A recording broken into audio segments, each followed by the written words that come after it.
বছর বয়সের পর আমি তাকে আর দেখিনি। তিনি জীবিত না মৃত তাও আমার জানা নেই। তার মানে আমি যা জানি সেটুকুই বলি। বলুন। আপনার বাবা হলেন অম্বরীশ রায়। তার একটা উনি কলেজে পড়াতেন, জলপাইগুড়িতে থাকতেন।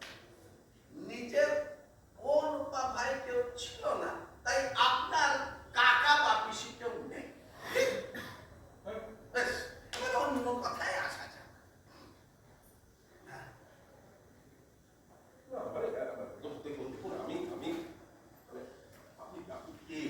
আপনি কোত্থেকে এলেন? কি সব মানে কোত্থেকে উড়ে এসে একেবারে আমি উড়ে এসে জুড়ে বসেছি। তবে বিশ্বাস করুন, বেশিক্ষণ আমি থাকবো, আমি চলে যাব। তবে আমি চলে যাওয়ার পর আপনি আমার সঙ্গে সম্পর্ক না রাখলে সেটা আমার পক্ষে ভালো।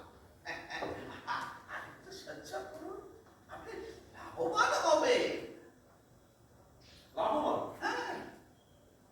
আচ্ছা মিস্টার রায়, আপনি বলেছিলেন আপনার চা তৈরি আছে। যদি কিছু মনে না করেন তাহলে কি চাটা সার্ভ করা যায়?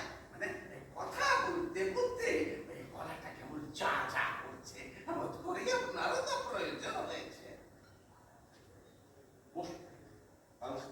থ্যাংকস।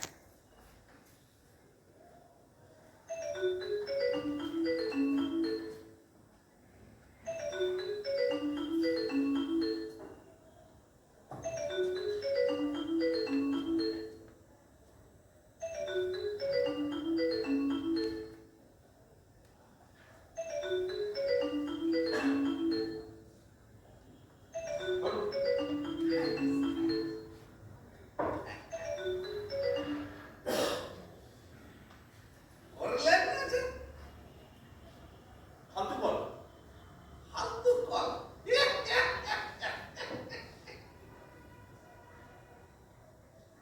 আচ্ছা মিস্টার রায়, আপনি তো ইঞ্জিনিয়ার, মানে আপনার মতো টেকনোক্র্যাটটা বাংলা জানা বা বলাটাকে বড় নিচু চোখে দেখে।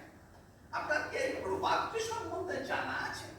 জন্ম মৃত্যু বিয়ের তিন বিধাতা নিয়ে। জানি। আর আমি ঠিক সেই দলে পড়ি না, আমি বাংলা বলি এবং পড়ি। ভালো, ভালো।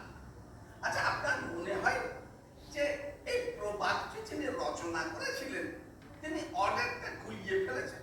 মানে ধরুন আগে জন্ম, তারপর বিয়ে, তারপর না মৃত্যু।